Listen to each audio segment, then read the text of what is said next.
Paper 2 વિભાગ બી દાખલા number 29 સમાંતર શ્રેણીનો દાખલો છે જેમાં રકમ આપી છે કે સમાંતર શ્રેણી -37 -33 -29ના 12 પદો સુધીનો સરવાળો શોધો.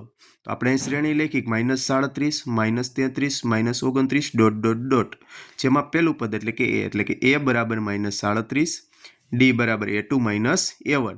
a2 કેટલા છે તો કે -33 માઇનસ સૂત્રના. એ જ રીતે a1 જોઈએ તો -37, તો બે નિશાની સાથે ન હાલે એટલે એને શેમાં લખ્યું કાઉન્સમાં. એટલે માઇનસ માઇનસ શું થઈ જશે નેક્સ્ટ સ્ટેપમાં પ્લસ. -33 + 37 તો શું થશે પ્લસ માઇનસ માઇનસ એટલે કે બાદબાકી. 37માંથી 33 જાય તો કેટલા વધે 4 અને એની નિશાની શું આવશે તો કે મોટા પદની નિશાની હોય ત્યાં લાગુ પડે એટલે કે પ્લસ 37ની નિશાની છે એટલે આપણે શું મૂક્યું +4 એટલે કે d બરાબર 4. એવી જ રીતે રકમમાં કીધું છે કે 12 પદ સુધીનો એટલે n બરાબર કેટલા થઈ જાય 12 અને SN મેળવવાનો સરવાળો એટલે કે SN. તેથી આપણે SN નું સૂત્ર મૂકીએ કે SN બરાબર n/2 કાઉન્સમાં 2a + n - 1 * d કાઉન્સ પૂરો. હવે આપણે સૂત્રમાં કિંમત મૂકીએ n કેટલા છે તો કે 12.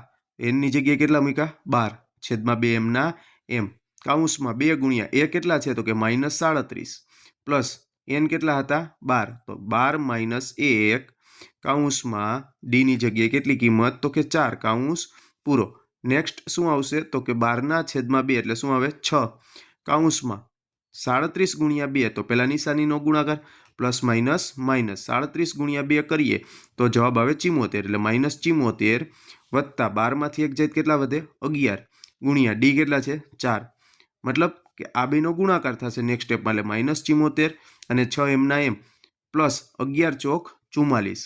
એ જ રીતે આગળ સ્ટેપમાં વધીએ તો 6 ગુણ્યા બાદબાકી કારણ કે પ્લસ માઇનસ માઇનસ કાઉન્સની અંદર બાદબાકી શું થશે તો કે 74માં 44 જાય તો 30 મોટા પદની નિશાની માઇનસ એટલે -30.